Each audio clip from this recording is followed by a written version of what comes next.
Hello everyone.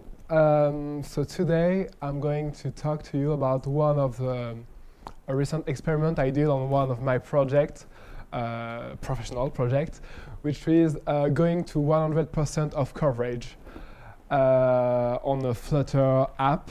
It is a mobile app and a web app, so it was like really interesting because it had a lot of challenges. And we managed to push it to prod and get still 100% of coverage. And I wanted to share with you what it takes and how you make it easy to reach that kind of percentage. So first, who am I? So I discovered Flutter when it was still in alpha in 2017. So I wrote like, oh, it's a little bit cropped, but yeah. I wrote like bad Medium articles in 2017 where there were like new keyword everywhere and that kind of stuff. I also created the location package which helps you to get your position, your GPS position, which has been awarded the Flutter Favorite badge, so I was really happy about that. And now I've been doing like Flutter professionally for 1 year at BAM in Paris and writing a technical blog on my free time where I share what I'm learning all the time. I try to write one article per week, so yeah, you can take it if you want. So this is what I'm going to show you and present to you during this talk. So first, coverage, why should I care? Then I will show you how to make testing easier and faster, so you can write a lot of tests and get this coverage up. And then I will show you, so maybe not as in-depth as Majid, but how testing helps you architecture your project better. So yeah, so let's get started. So first, coverage, why should I care? So when I was studying, I had of course some course on how to test my code, what is coverage, but often it was just 1 or 2 exercises, and I wasn't see the point of spending this much time doing tests. I realized that one of the things that was the hardest for me is to understand which part of my code I was supposed to test, because when I was writing new code, is this part of my code useful to be tested? When you come from like a web background, you don't really test all the parts the same because you have HTML, you have CSS, you have JavaScript, so it can be really hard. And I wanted to know, well, let's start by testing everything. We'll see how it goes. So yeah, I started like as an experiment. And yeah, so first, what is the coverage? So the coverage is a really simple measure that lets you know the percentage of code you're testing automatically. So it means that when you're running your tests, you're going through lines in your code and you're making sure that you are going at least once on each of these lines to see if it's automatically tested. The Flutter analyzer, the Flutter test analyzer is fairly intelligent. So for instance, when it's rendering an object, it knows that you didn't click on one widget and that you didn't test the on-pressed part. So you can have like really nice, you can really see the part of your code that are totally ignored during your test.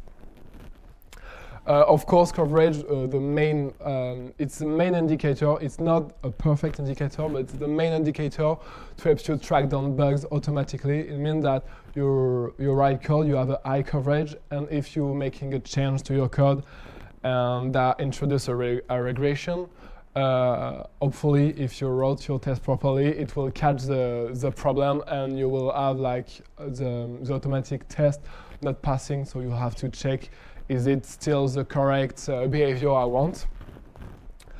The problem is like a higher coverage often means a longer time to write tests, because to maintain, it's often like the first percentage, or maybe like going to 60% of coverage is like easier because you test like the easiest thing first. But when you begin to want to test like hardest part of your code, like for instance, if I click on this button, under those conditions, it triggers this kind of behavior, it's begin harder. So higher coverage often means a longer time to write tests.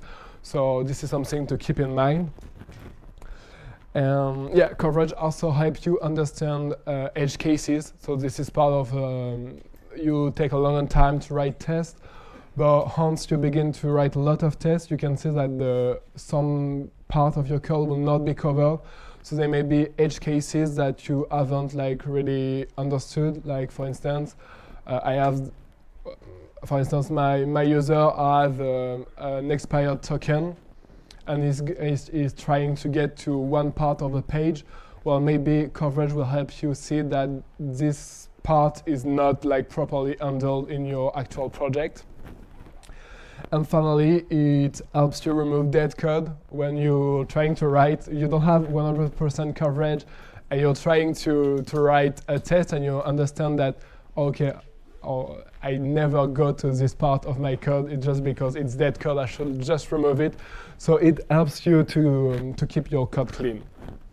So yeah, this is like a lot of reason why coverage can be important. But the reason I found the most interesting, I took my Mac just for this transition. So I hope you like it. But yeah, testing helps you understand your code better. This is something I realized that when you write just production code, you often find yourself copy and pasting code you find online. You go on Stack Overflow, you have your answer, you paste it. But it's really much more difficult to get. For instance, if you search on Stack Overflow, you will have way less resources on how to test your code. And this is really interesting because testing makes you really think, okay, what am I doing? How am I architecturing my project? Am I using the right state management solution for my problem? Am I creating like duplication? If you try to write, you write your code, you make it work. And then if you go to the testing part and you have to, for instance, mock 3 times the same thing, you will maybe ask yourself, maybe I can do better, maybe I can architecture my code better, so I'm testing this thing just once by mocking just only one time this part of my code. So yeah, I feel like going to 100% coverage this is the main reason why it is interesting, especially for junior developer, which can learn a lot by testing their code. Another question we often have is which percentage should I go for? Because I talk a lot about 100% coverage, but actually it depends a lot of Majid will say that it depends. So it depends a lot on the constraint and the aim of the project. If you are doing like a quick POC and you are going to change it completely in 2 months, maybe it's not worth it to go for high coverage or to test it at all. If this is an existing code base which doesn't have a lot of tests, maybe just trying to improve this number commit by commit can be enough. But I find like for fast-paced project, it can still be useful because on fast-paced project that just last maybe for 3 months before going to production, you tend to make a lot of decisions on the go, and having the testing and the coverage to help you be sure that everything will work properly when you go to prod.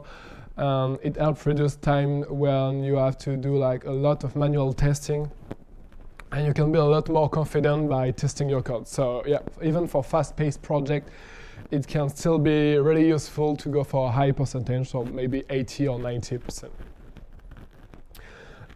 In Flutter, you have a lot of ways to get to test and assert your coverage.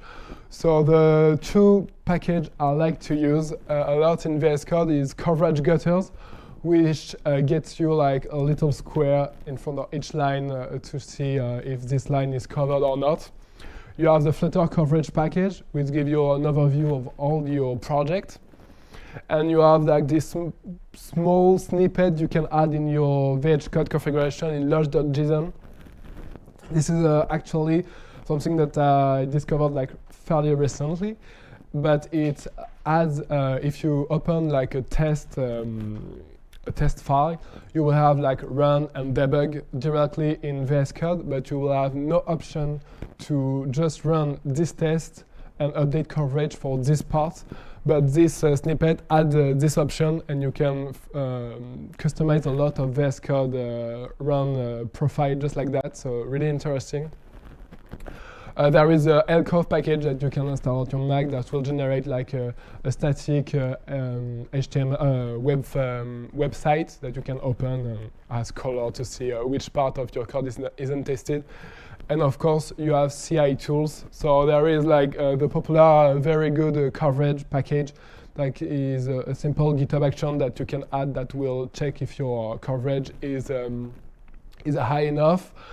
You have CodeCov, which is like really nice. It's a really nice GitHub bot that can add like a chart to see which part of your code are tested in this PR. So yeah, so there is a lot of tools, but coverage is like something that is built in Flutter, so you can really check it easily. So let's get to the main point of my presentation. So how can we make testing better and easier? So a typical widget test is something like that. So first you want like to test that your widget looks alright. So you are going to create a golden test. So a golden test, if some of you don't know about it, is a way in Flutter to generate a screenshot of your widget. So it will like you will generate during your coding a PNG. Which is just the image of your widget, and then during CI you can just test that the screenshot hasn't moved. So when you are regenerating one in CI, it's still the same.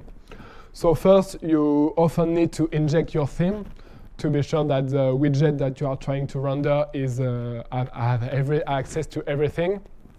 You then need to create a golden. And then, for instance, imagine you are working on something that can support like iPhone, Android on different size, maybe an iPad, and then a desktop, a full-size desktop. You want to test your design on different size.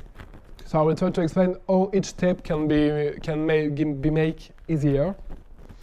So one of the main things I'm doing on my project is to create extensions on the WidgetTester. So when you are creating a test widget, you are given a callback in which you will have like a tester, and the extension is directly on this tester, which is a WidgetTester. And by creating this extension, you can see that I create the pump app extension. And now in my test, instead of just doing tester.pump widgets, and I need to each time add, like for instance, my theme, so material app, maybe some localization information, I can just like do a tester.pump app and have everything. So often the content of my pump app extension will be something that I put in my main.dart, so or at least the file in which I put my my material app. So you can see there is like a lot of things, and just by doing this refactorization, I still keep like the easy part, like tester.something, and I have access to everything, but I save a lot of lines. So yeah, this is one of the first things you can do to save you a lot of time. The next thing I want to show you is how you can support different screen sizes. So I've seen like a lot of time this part, like maybe in Stack Overflow, on Twitter, and everything. So this is like my version. So the first thing I do is I create a custom class, which I name screen size, that take like a name, a width, a height, and a pixel density. And I will then create an extension still on WidgetTester, which is a screen size manager extension. And then, as you can see, we can modify the screen size of my test directly with the tester.set screen size, and you will say like the width, the height, and the pixel density, which can be really helpful to simulate a lot of different devices.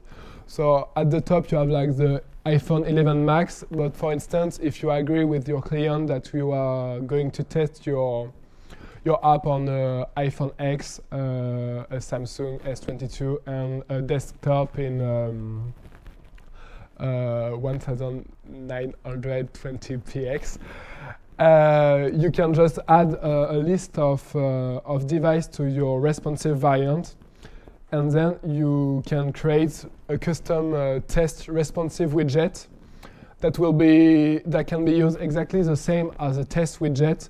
Instead, this time it will run like for each variant the code. So as you can see, this is just a simple wrapper around a test widget, but it has two things on top. It has a golden callback, which can help you create a golden file at the end of your test, and you can like get back the name, but with variance.currentValue.name, so you know that you have the name, and you can create like a special file name with the size name in it. And yeah, that's about it. And in VS Code and Android Studio, it will be perfectly integrated. It means that your test, it will have like, you can expand it, and you will have each variant and see, like for instance, it works on iPhone, but on Android it's failing for some reasons. So yeah, this is really useful if you want to support Flutter Web, for instance. It saved me a lot of time, so not testing each size manually. Next part, which is like really interesting, is testing your navigation. So we had already a talk about navigation this morning. There is like two parts at testing navigation. There is the first part, which is be sure that you are redirected at the right place. So it's common that no application need to support deep linking. You often need like to go to specific places in your application. So be sure that when you're handling deep link, you are going to the right place. And it's fairly useful also for web, since the user can type anything in the URL. So you have to be sure that you are redirecting the user to the right place. And you also need to be sure that when your user is tapping on something, you are going to the right part of your app. So this is the two main parts at testing your navigation. I will do an example on GoRouter, so no Navigator 1, directly Navigator 2. So yeah, GoRouter is now like the official package for doing Navigator 2. It went from being owned by CCL, a Flutter developer from Google, directly to Google. So one of the easiest way to test navigation with GoRouter is to totally mock it. So I'm using here like Mocktail. So for those of you who don't know, a mock is something that you can create that will have exactly the same method as the base class, but it will not do anything, and you will be able like to see how many times each method have been called, and even mock some part of the method. It means that you can say like it's returned specific data, for instance. So here I'm using Mockito, which is like the part with class mock GoRouter, extends mock, implement GoRouter. And then I create a simple provider in which you are wrapping inherited GoRouter in it. And yeah, this is the only part that was kind of weird, because GoRouter doesn't expose the inherited GoRouter method, so you have to search it directly in GoRouter/src/inherited GoRouter. But once you have done that, you can reuse this small part in your project, and you can use it just like that. So for instance, imagine that you have a material app that shows the family screen right here. I want to test if I click on the first list tile, if I'm properly redirecting to the family.f1.person.p1, and that this redirection was called just one time. So you can do it like really easily just like that, and be sure that you're not like showing a 404 page on the mobile, which can be a little bit weird, and can happen more often than before, because we were using like declarative API in our imperative. So yeah. And the second part is if you're using GoRouter, you know that you have like an initial location, which is about the same thing as a material app initial location, which is always slash. You can just transform your GoRouter into a function, and you will be able to inject a location into the initial location and to mock it properly. And in your test, I often find myself creating a tester.pump router app, in which I just give it a string, and then I verify that in my widget tree there is like the correct page I want to go to. So this is like small example on how to test GoRouter, but testing the navigation is one of the trickiest parts. I know that if you're still using Navigator 1, there is the package Mockingjay that does a lot of things just like I just presented. So yeah. And finally, the third part is architecture your project better thanks to testing. So I found that by using testing a lot, you can like really find like code smell in your code base way easier than just by coding, and hopefully you will detect it just by code review and everything. So which code smell can be detected during testing? So the first code smell that can be detected is if you need to repeat yourself a lot during the testing of your code. It probably means that you're not separating things enough, or not creating sub-widgets that are specific enough, so you find yourself like injecting a lot of things and recreating the same code over and over again. If you cannot mock a certain dependency, so for instance, if you're using a singleton in your app, it can be good, but it's going to be really difficult to mock in your code. So it's often not a good idea to use a singleton directly. You should probably like maybe create an interface in which you will abstract the singleton, so you can replace it later if you decide to change from service provider or something like that, and you will be able to mock the interface you just created. So that can be a really interesting code smell and improve the quality of your code.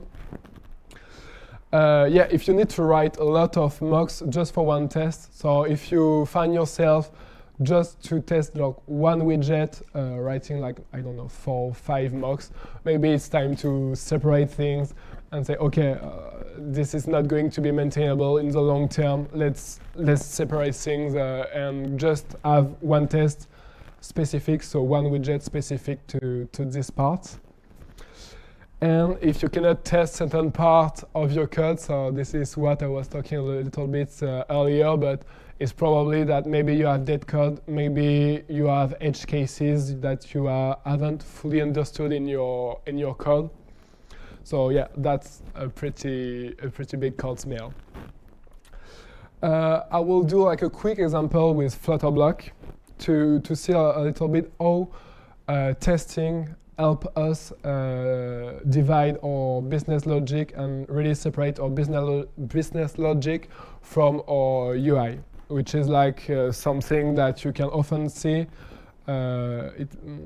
You have like a lot of widgets, and all widgets are using the state. So when you are beginning to mock things and inject things in your test, you will see that you need to mock everything for each of your tests, and this is probably a sign that you haven't separated your UI and your business logic enough. So for block, it's often like done in 3 parts. The first part is to test your block. So you are going to use a block test, which will help you test just the business logic of your code. So this is like, I think I took that from one of the examples. So this is really basic. You set up your repository. You mock just one dependency, which is in our case an authentication repository. You build your block with this mocked dependency, and then you expect the state to be the appstate.unauthenticated. So this is a fairly basic test. The second test is a little bit different. It's about testing how you are going to inject this block into your widget tree. Something that is this is a small pattern, but I found it like really interesting, is to often separate your UI between screen and view. It means like for one page, you find yourself creating 2 widgets.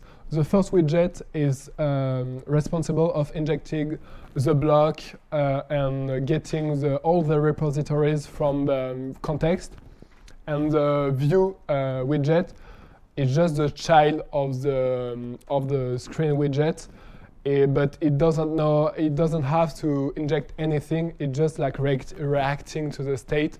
So you can initialize all your block in just one widget, and then in your page you don't have anything else.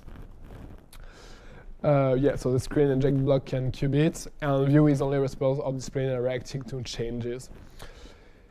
And then once you have like the view, which is responsible of displaying and reacting to state changes, you can now have like multiple widgets that are totally separated from business logic. They are not supposed to have any call to context or anything like that. They are just supposed to have props, which will be Boolean, int, double, strings. And they shouldn't be reading from states. They should be you should be able like to instantiate them from anywhere in your app.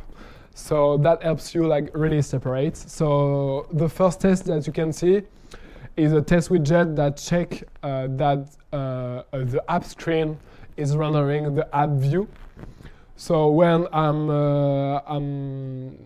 giving to the app screen like the repository and some props, and then I expect the view part to be properly rendered, which means that the block is properly instantiated. The second part is I check that the app view states are properly reacting. So for instance, here I set a screen size to desktop, but I could use like the responsive widget I just shown you. I will mock my blocks, so I'm not dependent on anything outside of the test. I'm not supposed to mock like repositories or network calls or anything. I'm just mocking totally my block, and I will say like the first state is the initial state, and then I expect to go on the app loaded state, and I will then bind the stream of expected state to the app block, and then I can provide with a block provider the value of the app block and render my app view. So there is like a lot of steps, but if you remember, just before we had just the app view, the app screen that was rendering the app view, and now I can just check if the app view is reacting properly to each state. So I have the part in which I'm checking that everything is properly get from the context, and then the screen part, the view part is only reacting to state that I'm totally mocking. So the test is really easy to write. And then after the tester.pump app, I haven't write the rest of the test, but you should probably test like first you see like a progress indicator, and then you see like the title or something like that.